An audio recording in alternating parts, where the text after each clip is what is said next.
All right, well, thank you for coming to our third annual VegFest Houston. We hope you're having a great day and that you've enjoyed all the features of the festival. One of the most important features, of course, is our speakers because they're here to educate, and we would like to introduce Amber Callahan. She is a vegan certified personal fitness trainer and also a marathon competitor. She's also the founder of Plant Fit and specializes in plant-based fitness training.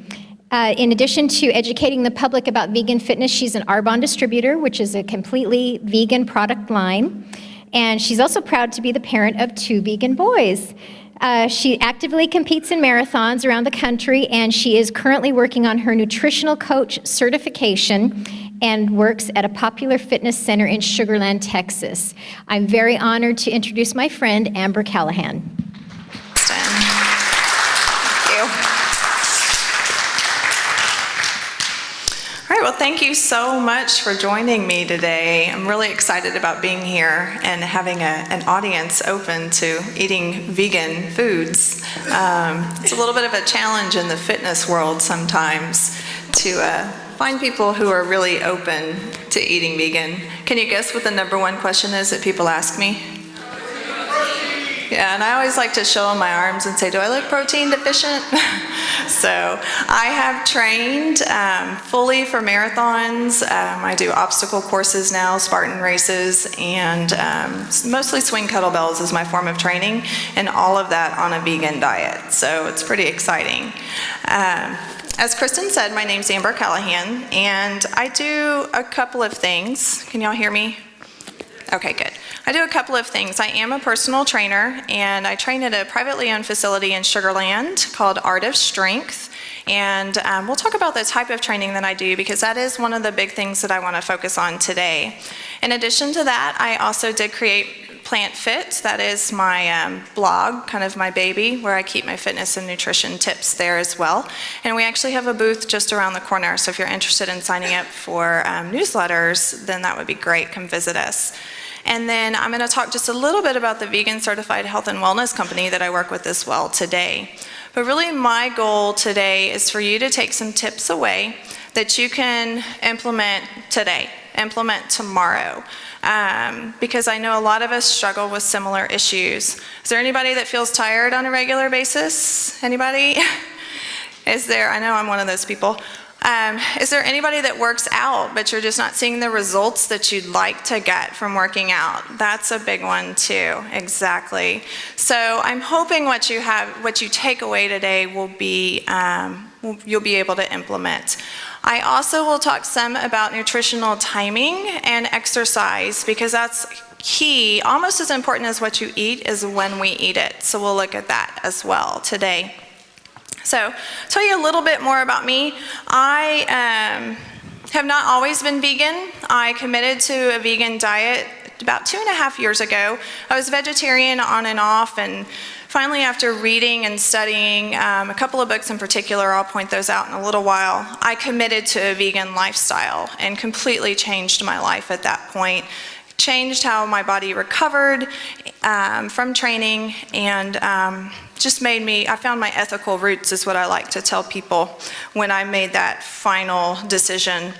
But I'll tell you, when I turned 30, 6 years ago, I started outgrowing my pants. Has anybody had an issue with that? Where your pants seem to shrink? I was having that problem and decided it was time to take a look at what I was eating and how I was training. And at that point was when I really started researching fitness and exercise and started really looking at a vegan diet more from an ethical point of view, and the health benefits just followed from that, which was pretty awesome. So when I did that though, the other big piece of the puzzle was that I had to figure out how to fuel my body properly to carry me through a marathon, to build muscle so that I could continue to work out and recover and lose the weight that I had started to put on, because I did the math. I figured if I went up one pant size when I turned 30, that wasn't a good direction to be heading, most likely. So I wanted to reverse that, and that's what I did. So I don't think that anybody can debate that we are in the middle of a health crisis in this country. We are Overfed, we eat plenty of calories, but many of us are malnourished because the calories that we're consuming are not the most nutrient-rich calories. With that being said, people who are vegan are at less of a risk of many of the health problems that plague the majority of the country, but if we're not eating the right foods, we are still at risk for diabetes, osteoporosis, and some of those other issues that we see rising in our society. I actually had a conversation with a vegan physician a couple of weeks ago, and he said that he is seeing more cases of vegetarian diabetics in his office. Yes, so think about that. Just because something is vegan or vegetarian doesn't mean it's healthy. I tell my clients, I'm like, look, Oreos are vegan. You can eat Oreos all you want, but that's not what we need to be doing if we want to have the healthiest bodies possible. So it is possible, and a lot of times people will think that, oh, it's vegan, so it must be healthy. But there's things in there that definitely make it unhealthy. So the 4 things we're going to look at today, we're going to talk briefly about high-intensity exercise as opposed to low intensity. We'll look at high net gain nutrition, stress reduction, and efficient sleep.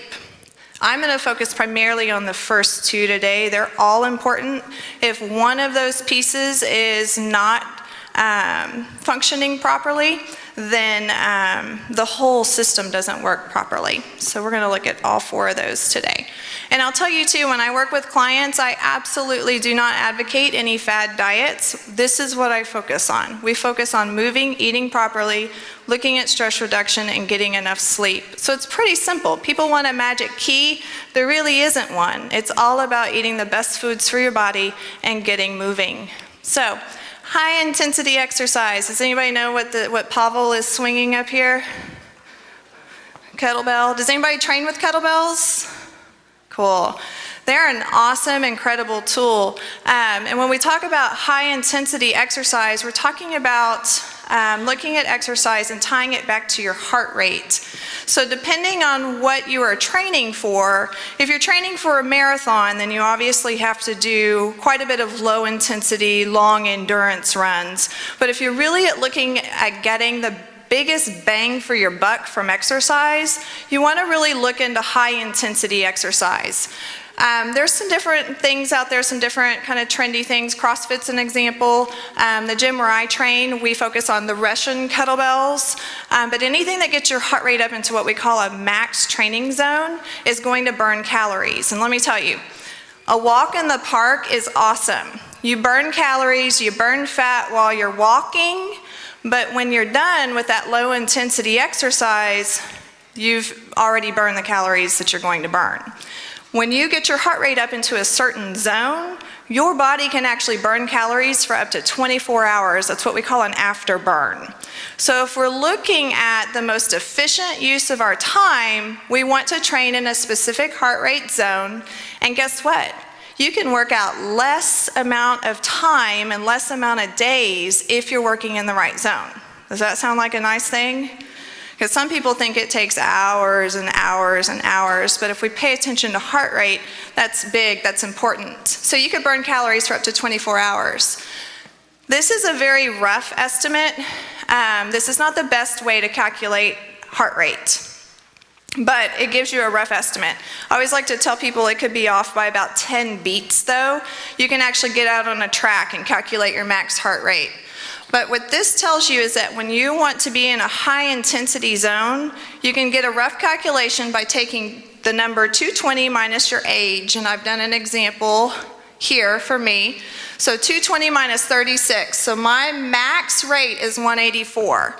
So if I want to work out in a high intensity zone, I then get my range between 80 and 85%. So that means I want to get no higher than 156. And this starts to sound kind of too mathematical and people get overwhelmed, but you can literally stop while you're working out 10 seconds, take your heart rate, or there's heart rate monitors out there now. But it's a really easy way to start tracking and figuring out if you're burning fat, or when we start looking at carbohydrates and different fuel systems essentially. But this is a good, easy, rough estimate as far as figuring out if you're in the right training zone to get the most out of your training. You do have the ability to build a younger body. Regular exercise breaks down muscle, breaks it down, builds and rebuilds it. So your body's in a constant state of regeneration. And when you are building a new body, primarily you're building it in your sleep. So that's what we'll talk about in a little bit. So that's why sleep is such an important part of the puzzle. The other really interesting thing about high intensity exercise is that it also stimulates the production of human growth hormone, which is really important in rebuilding your body as well. So, and there's been a lot of new research that's come out about the importance of working in that proper zone. So with rest and proper nutrition, your muscle will grow back stronger than it was before you broke it down. Now notice that it says proper nutrition in there. So if you aren't properly fueling when you break your muscle down through exercise, it will not grow back as efficiently and as strong as you want it to. So what's the biggest key? I tell people this when they come into the gym all the time. You can come in, you can work out all you want, but if you are gonna go home and eat junk, you're wasting your money. So, and they kind of look at me, but it's absolutely true that if you cannot properly fuel your body, that's where a lot of people really struggle. We work out, but then we're not refueling properly. So what's the key? Eat clean. Eat real food. So I've just made a list here of all these things that are out there. We want to eat food as clean as we can find it. Pesticide-free, hormone-free, but I'll tell you right here, saturated and trans fat, dairy, gluten, refined sugar, artificial flavors, and artificial sweeteners. And we're gonna look at that and talk about that a little bit more in a second here. Okay, so there's no diet that will do what healthy eating does. So if we can work on our diet, then all the other pieces start to fall together. So, high net gain nutrition. We want to eat foods that are rich in nutrients and provide quality nutrition. We want foods that have a high yield of nutrients. So, we can have foods that are rich in calories, but not rich in nutrients. Okay, so whole plant-based alkaline-forming foods that are easy to digest. Because guess what? Digestion takes energy. And when you eat foods that are not easy to digest, you're stressing your body and you're using energy to digest instead of build muscle. So, high net gain nutrition, processed foods cause fatigue because your body's having to work in overtime to digest those foods. Does that make sense? So instead of rebuilding muscle, your body's having to work really hard to digest food instead of rebuild your body. All food is alkaline or acid forming. So I have a pH scale up here. Does anybody remember this from school? So from pH of 7 is neutral. We have our acidic side and we have our alkaline side. Does anybody know what the pH of blood should be? Anybody know that? 7.35 to 7.45, it should be in that range. And we want to eat a diet that's mostly alkaline. So most of our foods in the traditional diet that most Americans eat though are acidic. So it stresses your body. And your body has to stay within a normal range. A pH of even 6.9 could induce coma or death. So your body is a well-oiled machine. It knows it has to maintain that pH. So what does it do? It finds the most alkaline mineral that it can to balance your pH. And guess what that mineral is? Calcium. And it gets that calcium from our bones. So if we're eating a diet that's very high in acid, an acid-based diet, then your body is literally pulling calcium to alkalinize itself. So dairy, in this country, we consume a great amount of dairy, but we suffer from osteoporosis. Because guess what? The body is trying to maintain the proper pH. So when we put these acidic foods in our body, it goes back to your calcium, it goes back to the osteoporosis. So when we're looking at the proper foods, we want to look at foods that are alkaline based as well. And I've just listed some common things, but you can see it's mostly your animal products, sugar, refined sugars, coffees, sodas and all of those unhealthy things. So mildly acidic symptoms, does this look familiar as far as probably a lot of the things that people are facing in the country? A lot of that can tie back to diet. So the food that you crave is the food that is killing people. So what I do is work with people to help them replace those unhealthy food choices with healthier ones. And one of the things that I like to use is a protein powder as a meal replacement because it's quick and it's easy. Because I'll tell you, one of the biggest issues is that people don't eat breakfast. And when you set yourself up for not eating breakfast, or you eat a high sugar breakfast, then you're on a roller coaster for the rest of the day. So we want a breakfast that has protein in it. So one of the things I point at is I use the Arbonne vegan shakes myself. And it's 20 grams of protein, so you get a high protein in your body at the beginning of the day. So when I look at helping people, I look at where the issues lie and what can we replace for a healthier alternative. The protein source here is pea, cranberry, and brown rice. So it's an alkaline protein because it's plants. 20 grams of protein, like I said.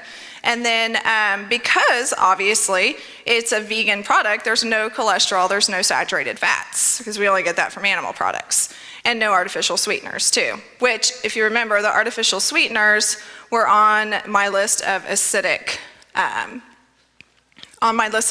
foods. Coffee and soda, two other things that people really, really like to hold on to. And a suggestion here is to find a replacement, but what I've chosen to use are the energy drinks that we have. And the energy drinks that are typically on the market are loaded with tons of sugar, which again is one of the worst things we can put in our body. So these are both products just to show you how we can replace some of those addictive products that we like to consume. So, as I said earlier, what you eat and when you eat it is especially important. Especially if you're exercising and especially if you're trying to lose weight, it's huge. So day-to-day tips, we want to eat protein at every meal. That doesn't mean an animal protein. There's lots of vegan proteins out there, and that's, like I said, the number one question that I get. All whole foods contain some amount of protein. That's what I always tell people when I get that question. But you want to make sure that at every meal, especially at breakfast, you're getting enough. Our body should cycle every 2 to 3 hours with hunger. And that goes back to the amount of sugar that you're consuming as well. One of the big things is that we want to avoid sugary foods and starch 90 minutes before bedtime. When you consume sugary foods and starch too close to bedtime, it actually interferes with your sleep and it interferes with the production of human growth hormone, which is really important for rebuilding a strong body. And then high glycemic, high sugar foods like bananas would be a great example of that, should be consumed closest to workouts also. So those are just kind of some general tips, but what I'm going to show you next is actually how to eat properly around your exercise to get the most benefit. Okay, so pre-exercise. Before you actually begin your exercise, whether it be 30 minutes to an hour before, you want to be very careful about timing that. But you want to focus on carbs like glucose, fructose, and sucrose. So what does that mean? Simple sugars, easy to digest. That's the most important thing before you go work out. This is the fuel that your body, glucose is that your body prefers. So simple carbs are going to enter the bloodstream very quickly. They give you a burst of energy. So a good pre-exercise snack should sustain you for about an hour. Exercise past that's obviously going to require additional fueling requirements just because your body will have depleted its sources. One of the things that I've fueled my marathons and that I prefer to eat are actually dates. They're pure glucose, and that's what I actually eat while I'm running. So it's the easiest, it's cheap, it's not your goo gels and all of those different things that are full of artificial sweeteners and chemicals. So that's one suggestion I always make to people. Dates and then bananas pre-workout also, again, it's that simple sugar. So it's key though that you figure out what your stomach really can handle before exercise, especially if you're training for endurance events too, for running longer or biking. It's really important to determine that obviously before race day.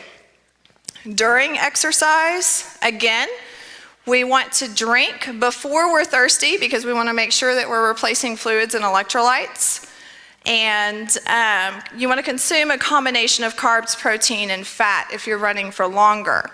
I wanted to put this up here too because the hydrator that you choose, again, a lot of those hydrators out there, those sports drinks, are just as bad as drinking a soda while you're running. They're loaded with sugar, they're loaded with artificial flavors and sweeteners and colors and all sorts of chemicals. There are lots of good options out there. The one that I particularly love and that I use is Ultima. It's a vegan product as well. And it's a really good, easy, clean electrolyte rehydrator. So this is what I use to drink as my hydrator, and then I eat dates while I run, which I know most people kind of look at me like I'm a little strange with that. And then immediately after exercise, this is where most people make the mistake. They go and they work out and they work really, really hard, and then they don't eat anything. They just drink water after they exercise. Well, what you've done while you've exercised, whether it be a walk or lifting weights, is that you have damaged muscle that needs to be repaired. You have also tapped into your fuel tank, your carbohydrates. You've tapped into that tank, you need to refill it. So within 30 minutes, you could say 30 to 45 minutes after exercise, you really need a combination of carbs and protein, simple carbs and protein. You want to refuel your tank, like I said, and you want to begin to repair damage to your muscles, and that reduces inflammation. So by using a plant-based product or eating plant-based products after you work out, you're also helping to reduce inflammation and rebuild muscle. Some of those products out there that have whey protein, that have a dairy protein in them, whey is one of the most inflammatory products you can put in your body. So you've worked out, your muscles have been damaged while you're working out, and then we go and we consume whey protein, which then actually induces inflammation and makes it worse. So that's one thing that I always like to point out. It is best to consume your post-workout meal in a liquid because obviously that's easier to get into your bloodstream at that point. So we want it to get to your cells quickly. A good choice is a protein shake that has a good combination of carbs and protein. And that's that 40-minute window or so after you work out that's so important. And then after that, 1 to 3 hours later, you eat a good protein-rich meal at that point. Whole, plant-based, alkaline-forming food. Plants are alkaline, so it's an easy thing to remember. Your diet really should be about a 70% alkaline-based diet to a 30% acidic food diet. So it doesn't mean you can't eat any acidic foods, it just means we want to limit those foods. Okay, so the final pieces of the puzzle are efficient sleep and stress reduction.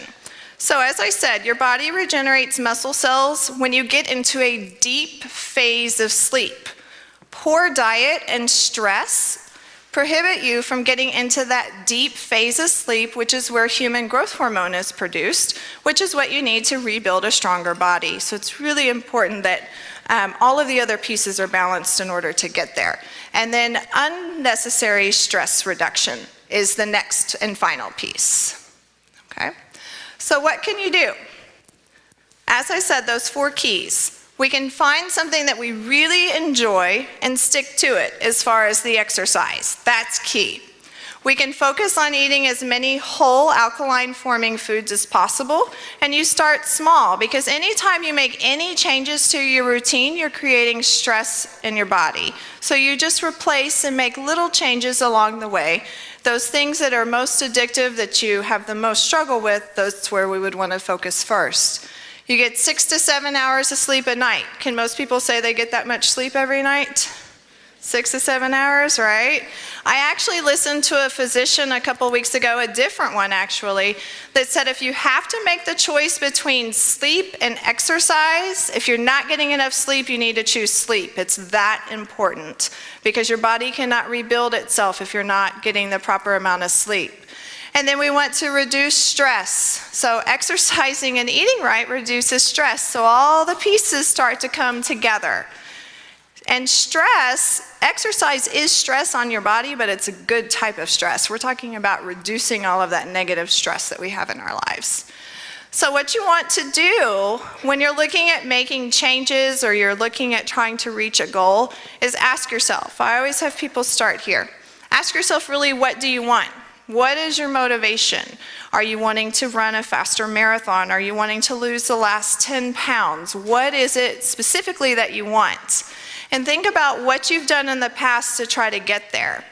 Did it work, what you tried in the past? And if you have a goal, what prevented you, if you didn't reach it, what prevented you from getting there? So when you're looking at making changes and setting those goals, you have to be very clear about what it is first that you want, and then two, looking at what has or hasn't worked in the past. And then if you're currently striving towards a goal, how will it make you feel if you don't get there? If you can really tap into why you want to make a change or what it is you want to achieve, think about how you'll feel if you don't achieve that change and tap into that and let that be motivation for wanting to reach that goal. And can you reach that goal by yourself? Or do you need outside help? Do you have a plan? So a lot of us will say, I want to lose 10 pounds in the next 5 months, but we don't have a clear plan or a clear idea on how to do that. So we have to get very real and very honest with ourselves as to what we're willing to commit to and what changes we're willing to make. Even let's say if it is wanting to run a faster marathon, well, we have to get out there and train if we want to do that. So what are you willing to do in order to make that change? So I always like to tell people, take care of your body. It's the only place you have to live. It's our vessel while we're here. So we should take care of it and treat it with respect and make time for yourself to take care of yourself. So I do keep a website here. These are just some of my favorite accomplishments. This was Portland Marathon, which if you haven't been to Portland as a vegan, you haven't lived yet. It's incredible. It is incredible. I went there on purpose because I knew I'd eat really well the whole time I was there, which is true. And then recently my Spartan obstacle, which is so much fun. So it was a great, great time. But I do maintain a blog, and I keep recipes and fitness tips and kind of journal about my adventures as a vegan athlete. And as I said, it's been a journey for me, but it's been an incredible journey and one that I love to share with other people. So I will say, I do have my booth right outside, and would love it if you would come by and visit. Sign up for my email list, stay up to date. Feel free to contact me. I do nutrition coaching. I don't necessarily meal plan, but I do help people look at the parts of their lives where we could make some changes and help there as well. So this is my contact information, and then there's more information outside at my booth as well. So I'm supposed to leave some time for questions too. So if there are any questions, yes. Yes, there are two different choices out there, and I use the Vega pre-workout and the recovery accelerator, and I mix it with my Arbonne protein. The Arbonne protein is a combination of the pea, cranberry, and brown rice. Vega is pea and brown rice and hemp. So I did the comparison with both of them. What I had to find though was a product that tasted really good. I'm just going to be really honest to get people to use it, and the Arbonne tastes really, it's good. But the Vega product is comparable. It's a great clean product as well. So. That would be a question to ask your physician, but because Arbonne will not say that yes it is, but I've had friends who are pregnant that have taken that protein into their physician, and absolutely they're drinking it and using it during pregnancy. So I would just take the ingredients into your physician and ask, definitely. I do give the protein to my 3-year-old for breakfast every morning too. That's what we have every morning. Yes. Yeah, and it's okay, like I said, to have some combination of acidic food, a small percentage of it, but you want the majority of your food to be the raw alkaline forming. But yes, but sprouting is definitely on the other side, definitely. And sprouted grains are actually really good pre-workout also. So a good source of energy. Yes? Soy, there's conflicting research out there about soy and phytoestrogens, and it is acidic though, so I do tend to stay away from processed soy in particular. And as women, just because the research is so conflicting, I prefer to stay away from it. So I eat very little of it. You want to look at sodium content also, and a lot of it's a processed soy base as well. I will not lie and say I don't have them on hand for busy nights, but it's definitely better to make your own nut burger or your own black bean burger rather than the frozen ones. But it's definitely, I also tell my clients you have to look at the lesser of two evils also. I'd rather them eat that than go have a real cheeseburger though. So, but definitely limit the processed. I like to usually say, and I tell people that if your food can go bad after it's sat out on the shelf for a week, it's probably good for you. If you can leave it out on the shelf and it stays there perfectly fine for months on end, it's probably not very good for you. And if you can't pronounce the ingredients in it either, it's not going to be my number one choice either. So, any other questions? Yes. I personally use Arbonne post-workout, but Vega is another good clean product. But I actually use the Arbonne shakes for my breakfast. In order to get a family of 4 out the door on time, that's the quickest thing for us. But then I do use it post-workout too. So, yes. Oh, I didn't say it. Yes, that would be an awesome book, but I'll tell you what changed me. I was vegetarian, like I said, for years and didn't commit to giving up dairy. I had a cheese problem. Does anybody know anybody with a cheese problem? Right? Well, guess what? Cheese is actually addictive. The protein in it acts like an opiate on your brain. So when people tell me they have a cheese problem, I'm like, you really do actually have a cheese problem because it acts like an opiate. I'm going to tell you, though, the books that changed me and how I eat and how I fuel myself as an athlete. Brendan Brazier, anybody familiar with Brendan? Yeah, the Thrive books. Thrive Fitness is incredible.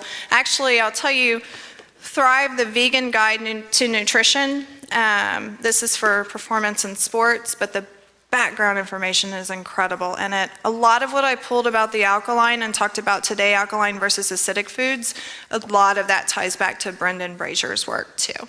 So this one, but the book that I found my ethical roots with was Eating Animals. Has anybody read Eating Animals?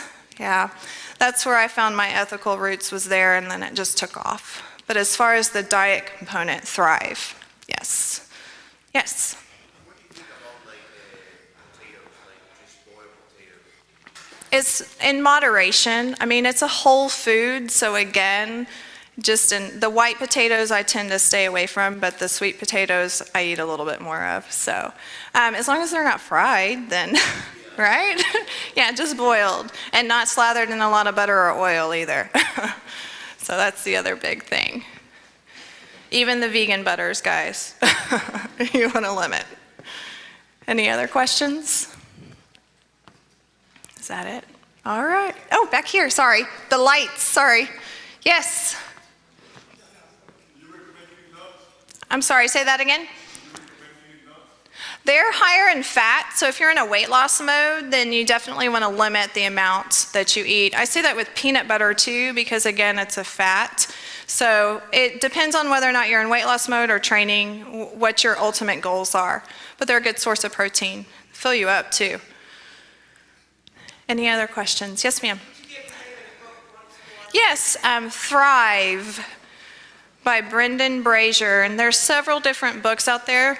One of them actually has over 200 plant-based recipes in it, and they're just awesome. They're really good whole raw foods, good low temperature cooking if it's not raw. So good stuff.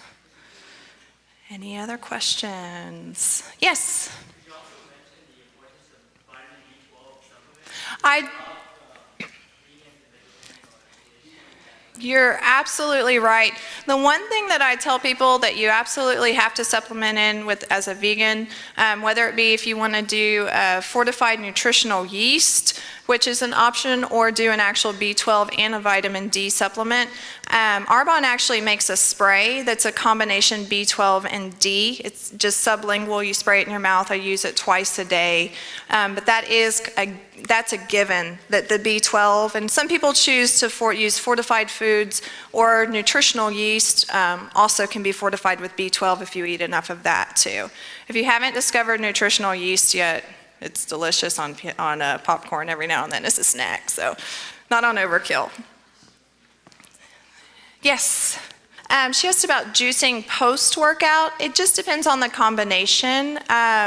Juices you have to be very careful with because you're getting the sweet out of the fruits and the vegetables. You're not getting the fiber when you're just drinking it all. So you have to look at the combination if you're using it post-workout, because remember, you really want a good protein source within that 45 minutes afterwards. So you just want to look at the combination of fruits and vegetables that you're using.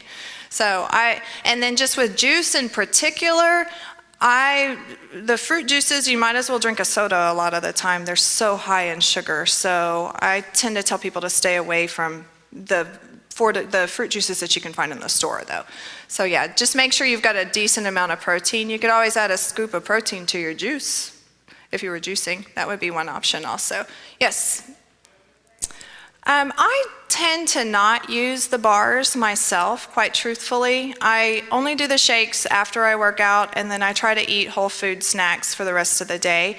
I always tell people a good thing. I always definitely have a sour green apple every day. That's the apple a day keeps the doctor away is it really does work. But I tend to stay away from the processed protein bars. Again, Arbonne does make a protein bar that has 9 grams of pea and rice protein in it, non-GMO also. I just personally choose the shake over that. But there are some good options out there. Yes. I use the pre-workout Energizer only for a run that's going to last longer than an hour. And then if I've run for a particularly long period of time, I do use the recovery accelerator mixed with my protein.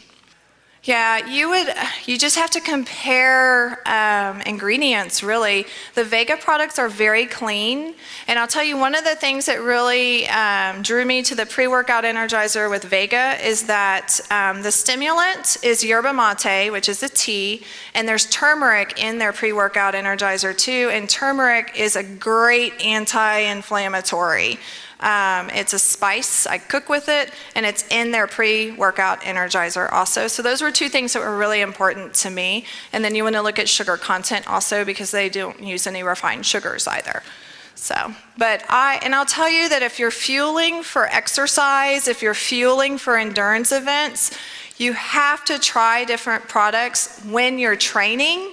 Because if you wait until a week or 2 before the race or race day to try something new, it's a disaster. So my best advice is to try different products and see what works best with your body. But the key is that you want them to be easily digestible while you're working out. Because nothing's worse than an upset stomach while you're exercising. Or out on a run, believe me. Has anybody ever experienced that before? Too far away from home. So, any other questions? So like I said, I'm just right around the corner. I have Arbonne samples there as well, and a sign up for my newsletter. Really appreciate you guys being here today, and please feel free to contact me with questions, and I have a whole list of resources on my website too. So thank you.